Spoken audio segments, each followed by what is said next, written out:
오늘은 어버이 주일입니다. 어버이 주일은 본래 어머니 주일이라는 이름으로 미국에서부터 시작이 되었습니다. 버지니아 주에 살고 있는 한 여성이 교회에서 이제 26년간 이제 주일학교 어린이 사역을 했었습니다. 자비스라는 분이셨는데요. 이분이 참 아이들을 사랑하는 훌륭한 주일학교 교사이셨는데 이제 세상을 떠나게 되었습니다. 근데 그녀의 가르침을 잊지 못하는 이제 학생들 제자들이 선생님을 기념하기 위해서 이제 추도식을 갖게 되었습니다. 그리고 이 추도식에 자비스 부인의 딸 안나를 이제 추도식 초청해서 이제 말씀 좀 나눠달라고 얘기를 했습니다. 그래서 이제 이 딸 안나가 추도식에서 어머니 자비스에 대해서 얘기할 기회가 주어졌습니다. 그때 안나가 얘기하기를 제 어머니 자비스가 이제 주일학교 학생들에게 10계명 중에서 가장 강조했던 계명 중에 하나가 바로 5계명. 내 부모를 공경하라 라는 말씀이었고 항상 적용점을 주면서 우리가 어떻게 부모님을 공경할지 어떻게 그 은혜를 감사를 어떻게 표현할지 한번 생각해 보자. 그 어머니의 사랑에 대해서 잘 생각해 보자라면서 그런 적용점들을 많이 주었다라고 그래요. 그래서 그런 얘기를 나눴습니다. 근데 거기 참석했던 많은 사람들이 맞아 그때 선생님이 맞아 나한테 그런 걸 참 많이 강조하고 가르쳐줬지 우리가 그걸 잊고 있었네 라고 생각을 하면서 거기에 모이는 사람들이 어머니날 운동을 우리가 한번 시작해보자 라면서 그렇게 결의를 합니다. 그리고 이것이 운동이 퍼져가면서 다른 지역으로 퍼지게 됩니다. 당시 백화점 왕이라고 불렸던 잔 워너메이크가 이제 그 어머니날 운동에 대한 얘기를 듣고 이거 진짜 너무나 좋은 운동이다. 그래서 그 운동에 형편에 동참하기로 합니다. 그래서 1908년 5월 둘째 주일날 이제 자신이 경영하고 있는 백화점에서 어머니께 감사하는 이벤트를 행사를 하게 됩니다. 그리고 그로부터 6년 뒤에 5월 둘째 주 주일을 어머니 주일로 이제 미국 국회에서 정하게 되면서 이제 기념일로 이렇게 정해지게 되었습니다. 한국에서는 이제 일제 강점기에 이흥열이라는 청년이 있었는데요. 일본에서 음악 공부를 하고 있었습니다. 근데 이제 피아노가 있어야 음악 공부를 좀 잘할 수 있을 것 같은데 공부가 쉽지가 않은 거 피아노가 없어서 그래서 어머니에게 편지를 씁니다. 어머니 제가 이제 음악 공부를 하는데 피아노가 없어서 음악 공부하기가 좀 어려운데 혹시 피아노 한 대만 좀 사주실 수 있습니까? 근데 어머니 혼자서 살면서 이제 아주 뒷바라지 하는데 피아노를 살 만한 돈이 없는 거예요. 그래서 어머니가 산에 가서 이제 솔방울을 뜯어서 모아서 이제 팔기 시작을 합니다. 수십만 개, 수백만 개 솔방울을 계속 주워다가 그걸 팔아요. 그래서 그 당시 돈으로 400원을 모으게 됩니다. 그걸 붙입니다. 이은열이 이제 그 돈으로 피아노를 사서 공부를 했습니다. 그 피아노를 칠 때마다 이게 일반 그냥 피아노가 아니잖아요. 어머니가 산에서 캐다가 너무나 이게 어머니의 사랑과 피와 땀이 묻어있는 그 피아노이기 때문에 피아노를 칠 때마다 어머니 그 은혜에 감동이 되는 거예요. 그래서 그가 가장 먼저 이 피아노로 작곡한 노래가 바로 어머니의 마음이라는 노래입니다. 1절이 이렇죠. 나실제 괴로움 다 잊으시고 기르실제 밤낮으로 애쓰는 마음 진자리 마른 자리 가라앉으시며 손발이 다 닳도록 고생하시네.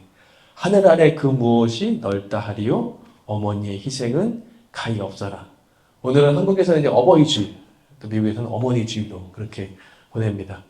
하나님께서 오늘 우리에게 주신 십계명 계명 중에 오늘 5번째 계명 함께 살펴보면서 주님께서 우리에게 주신 영적 교훈을 함께 받기를 원합니다. 다시 한번 읽어보겠는데 20장 12절인데요. 함께 읽겠습니다. 시작. 내 부모를 공경하라. 그리하면 내 하나님 여호와가 내게 준 땅에서 내 생명이 길리라. 공경의 히브리어가요. 카브레드인데요. 이것은 무겁게 여기다.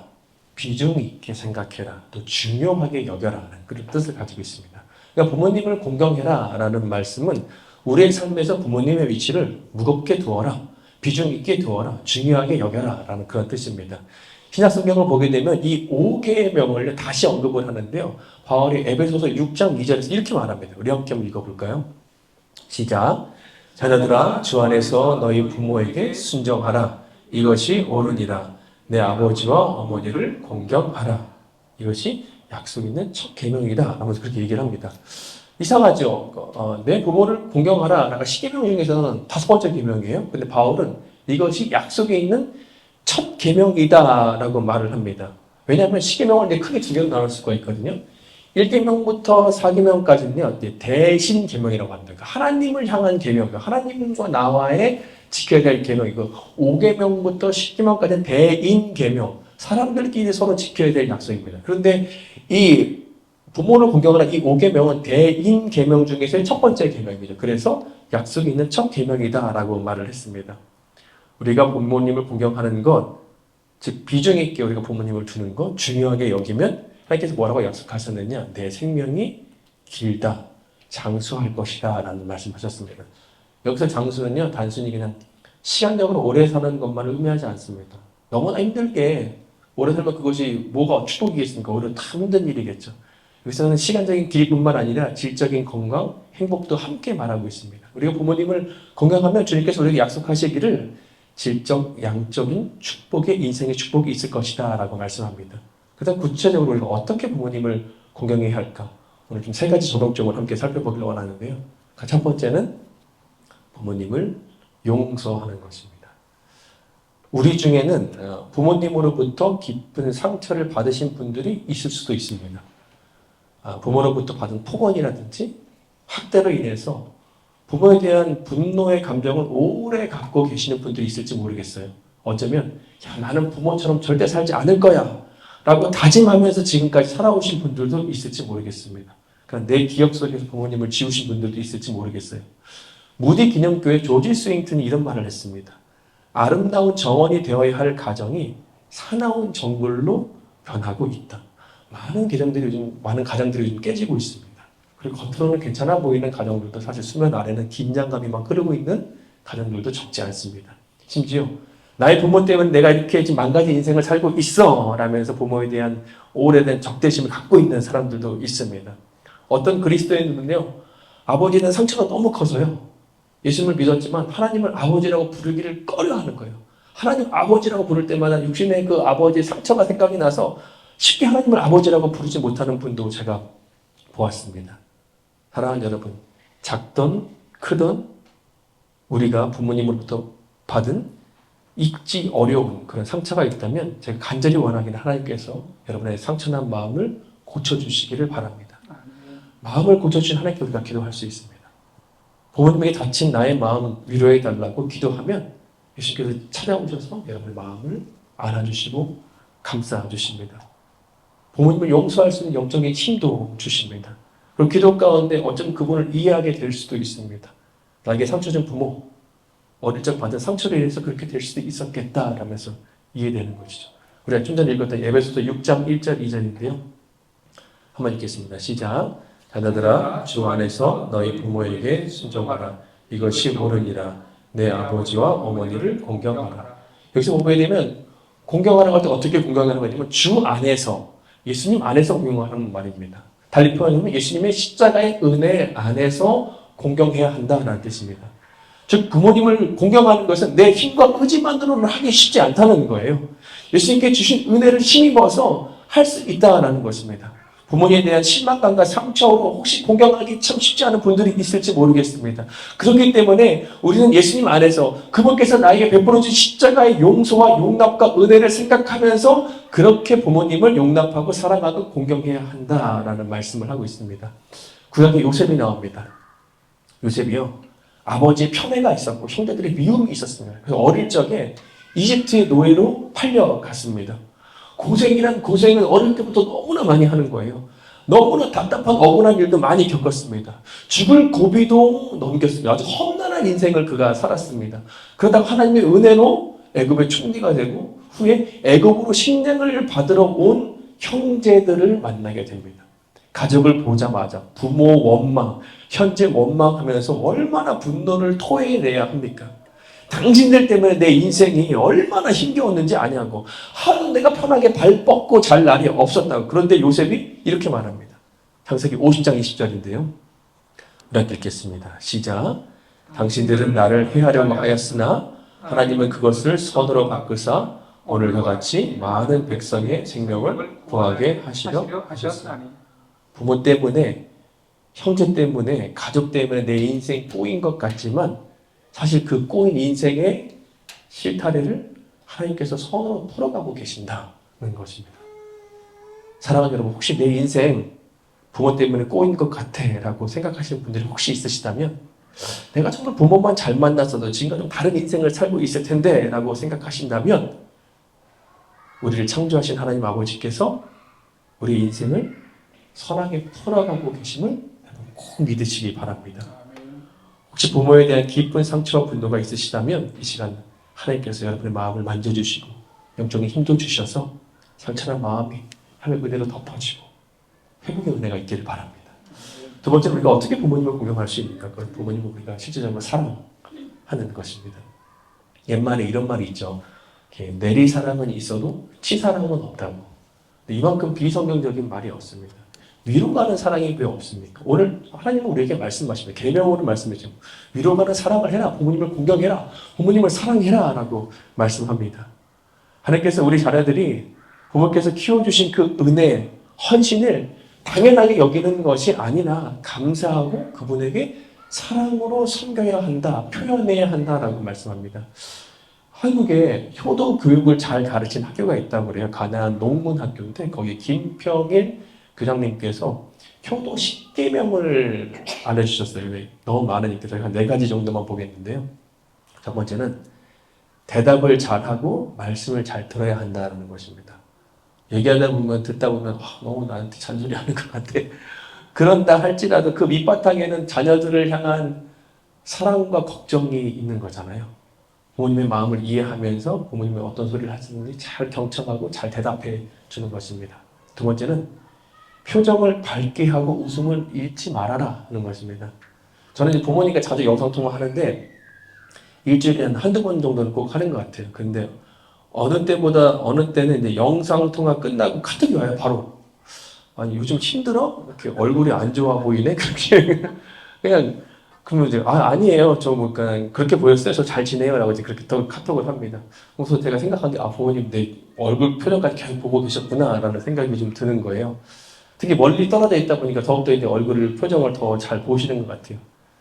우리가 부모님에 대해서 영상통화 할 때마다, 또는 만나 뵐 때마다, 밝은 표정, 웃음으로 부모님을 대할 수 있는 우리 주의 교회 식구들 되길 바랍니다.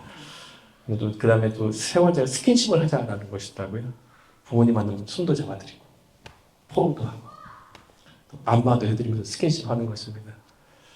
저는 행복할 때가 언제냐면, 다원이가 걸어갈 제 손 잡아줄 때요. 너무, 애들 손잡고 걸어서 너무 행복하더라고요. 또 제가 집에 올 때 다현이가 항상 저를 허물을 해줘요. 그러면 너무 행복해요. 또 제가 이제 초년들이 내년에 하프 마라톤 한다고 그래서 저도 이제 내년에 한다는 건 아니고 목표를 거기 두고 목표를 두고 제가 이제 일주일에 2번씩 제가 짐에 가서 PT를 받고 있는데 PT 받는 아침에 이제 PT 받고 오면 그날 하루는 다 망치는 거예요. 그냥 몸이 너무 아파가지고 누워만 있습니다. 그러면 다음이가 와서 이제 저를 이제 마사지를 해줘요. 그러면 너무나 행복하고 좋더라고요. 제가 부모님 뵌지 한 5년 정도 지났는데 부모님 꼭 뵈면 이렇게 좀 손도 잡아주고 싶고, 포옹도 하고 싶고, 마사지도 해주고 싶다는 그런 마음이 좀 간절하더라고요. 또 하나 마지막은요. 그분이 이렇게 말합니다. 신앙생활 하시도록 도와드리자는 거였어요. 하나님 안에서 우리가 함께 신앙생활하면 유익이 참 많습니다. 하나님을 믿음으로 얻게 되는 구원과 인생 나 혼자 사는 것이 아니라 나와 함께 동행하시는 하나님으로 인해서 마음의 평안함과 안정감, 그리고 지금 이후의 끝이 아니라 지금 이후에 우리가 다시 만날 수 있다는 천국의 소망으로 이렇게 갖는 것입니다. 2021년에 코미디언 이경규 씨가 모친상을 당했어요. 그거에 자신의 신경을 솔직히 말한 영상이 있는데 잠깐 한번 보겠습니다. 앞으로 우리 방송 보신 분들 중에서 아마 부모님을 잃거나 또 뭐 외로움에 처한 분들이 많겠죠. 어려움이 오는데 사실 나도 잘 몰랐어요. 이게 어떤 슬픔인지. 근데 어머니 영정사진을 딱 보는 순간 제일 먼저 하는 말이 그냥 미안한 거야. 이 모든 것들이. 뭐가 미안한지는 잘 모르겠는데 그냥 서울에서 나만 잘 살려고 왔다 갔다 한 것 같기도 하고 부산에 자주 못 내려가고 막 이런 것들이 막 주마등처럼 지나가면서 왜 나는 임종을 지켜보는 그런 직업이 아니잖아. 그러니까 여러 가지 것들이 미안한 거야. 또 만날 수 있을까? 그게 제일 오늘 하루 종일 그 의문이야. 만날 수 있다면 참 좋은데 만날 수 있을까? 어머니를 얼마나 사랑했는지 얼마나 다시 보고 싶었는지 엿볼 수 있죠. 다시 만날 수 있을까? 다시 만날 수 있을까? 근데 이 질문에 대해서 예수님을 믿는 그리스도인들은 대답할 수 있습니다. 그러니까 저 천국에서 다시 만날 수 있다고. 부모님, 사랑하는 자녀들 다시 만날 수 있다고. 데살로니가 전서 4장을 보게 되면요. 이런 말씀이 나와요. 예수님 안에서 죽은 것은 죽음이 아니라 성경에서 잠든 거라고 표현합니다. 잠든 거. 잠든다는 것은 다시 깨어난다는 것을 말하죠. 다시 만날 수 있는 소망이 없는 자들은 슬픔에 계속 잠겨 있는데 우리가 천국에서 다시 만날 수 있다는 소망을 가진 자들은 우리가 항상 하나님과 함께 있기 때문에 그 말로 우리가 서로 위로하자. 다시 만날 수 있다는 그런 말씀을 하고 있습니다. 예수님 안에 있으면요. 우리가 다시 만날 수 있어요. 설교 준비하다가 어떤 분의 글을 보았습니다. 어머니께서 돌아가셔서 이제 부고 기사를 쓰는 거예요. 근데 이제 부모님 이제 죽었다, 돌아가셨다. 라고 쓰기엔 너무나 이제 글이 좀 부정적인 거예요. 그래서 어머니께서 예수님 발에 안 계셨습니다. 그렇게 해서 글을 썼습니다. 그럼에도 불구하고 어머니가 안 계신 거에 대한 슬픔이 이제 이게 없어지지 않는 거예요. 특히 최근에 이제 가족 사진을 찍었는데 어머니가 안 계신 가족 사진을 보니까 어머니에 대한 그 그림이 더 커졌습니다. 근데 그러던 얼마 전에 가족 초상화를 이제 그리는 화가를 만나게 된 거예요. 근데 그 화가가 돌아가신 분의 사진까지 이제 합쳐가지고 이제 그림을 그려주는 분이었습니다. 그래서 자기 가족 사진을 그려주고 거기에 이제 어머니 환하게 웃는 모습을 옆에다 함께 이제 그린 거예요. 근데 그 초상화 그림을 딱 보자마자 마치 천국에서 어머니를 다시 만나서 환하게 웃으신 그 모습을 딱 보게 되면서 맞아, 천국에서 이렇게 다시 만날 수 있겠구나라는 그런 생각을 가졌다라고 합니다. 죽음이 끝이 아니라 다시 만날 수 있다는 거예요. 이게 얼마나 아름다운 말인지 모르겠습니다. 성경에서 천국을 묘사할 때 이렇게 천국에 4개의 문이 있대요. 동서남북 4개의 문이 있다고 합니다. 우리는 어디에서 만날까요? 우리 주의교회 식구들은 남문에서 만날까요? 어디서 만날까요? 한번 약속을 하면서 우리 꼭 거기서 만나자라고 해서 함께 만나도 너무 좋을 것 같습니다. 지난번에 설문조사 했잖아요, 저희들이. 근데 이런 질문이 있었습니다. 부모님, 기도 제목이었습니다. 부모님이 아직 예수님을 모르세요. 하면서 기도해 달라는 그런 기도 제목이었습니다. 아직 예수님을 알지 못하는 부모님이 계시다면 그분들이 좋으신 예수님을 만날 수 있도록, 믿을 수 있도록 사랑과 기도와 또 인내가 필요합니다. 하나님께서 그분들의 마음을 열어주시길 우리가 함께 계속해서 기도할 것입니다. 세 번째는요, 우리가 어떻게 부모를 공경할 수 있는가? 그것은 우리가 존경받는 부모가 되는 것입니다. 지금까지 저희가 자녀들에 대한 말씀을 드렸고, 이제는 마지막으로 부모님에게 드리는 말씀입니다. 우리 부모님들이 자녀들에게 존경받는 부모가 되기를 저도 소망하고 그렇게 축복합니다. 하나님께서는요, 너희 자녀를 노엽게 하지 말라라고 말씀하셨어요. 너희 자녀 너무 화나게 하지 마라고 말씀하셨습니다. 우리가 자녀들을 바른 길로 인도하잖아요. 훈육을 해야 하는 것이죠. 그것이 부모의 책임이기도 합니다. 근데 너무나 감정만 앞서서 훈육이 아니라 상처 주는 말과 행동을 한다면 이것은 자녀를 노엽게 하는 것입니다. 이것은 하나님께서 존귀하신 한 사람 한 사람을 하나님께서 피조물로 창조하신 그 창조물, 그 자녀들을 우리 부모가 무시하고 짓밟는 행위입니다. 미국의 심리학자인 볼드윈이 이런 말을 했습니다. 아이들이 어른들의 말을 잘 듣는 경우는 거의 없다. 하지만 아이들이 어른들을 모방하지 않는 경우도 거의 없다. 말은 되게 안 듣는데 말이나 행동 그렇게 잘 따라하는 게 참 신기하죠. 우리 아이들 부모님의 말 잘 듣지 않습니다. 그런데 신기한 것은 행동을 참 잘 모방합니다. 그래서 더 깨닫는 것이 우리 자녀들에게 말로만 가르치는 것이 아니라 삶으로도 가르쳐야겠다는 생각을 늘 합니다. 가장 좋은 방법은 하나님께서 세우신 순서를 우리가 기억하는 것입니다. 3가지 순서가 있는데 가정에서의 순서. 첫 번째는 우리가 하나님을 사랑하는 것입니다. 두 번째는 하나님께서 짝지어주신 배필을 사랑하는 것이고 마지막은 하나님께서 우리 부부에게 선물로 주신 자녀를 사랑하는 것입니다. 하나님을 사랑하고 그 다음에 부부가 서로 사랑하고 자녀를 사랑하는 것입니다. 그러나 많은 가정이 이것이 거꾸로 된 경우가 많이 있죠. 우리에게 가장 중요한 게 자녀를 사랑하고 그 다음에 배우자를 사랑하고 하나님 일주일에 한 번 만나고 예배 잠깐만 더 사랑하는 그런 경우가 많이 있죠. 그러나 하나님께서 디자인하신 이 순서를 우리가 꼭 기억했으면 좋겠습니다.